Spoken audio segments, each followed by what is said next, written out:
जालिमों का शहर है ये, जरा संभल कर चलना। यहाँ लोग सीने से लगाकर दिल निकाल लेते हैं।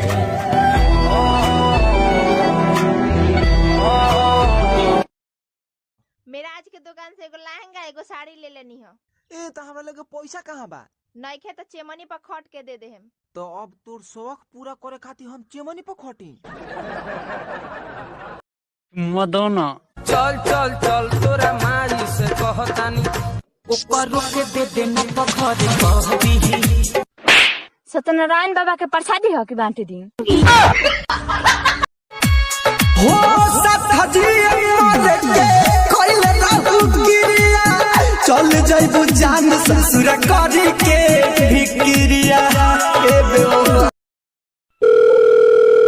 हेलो हेलो, रे बोलत काहे नहीं किस रे? अरे बाहर में जाके राजा करेला कमाई, ससुर में झेलिले सितम। तो ठीक बा, अब ते ही कमाई है, हम सितम झेलेम।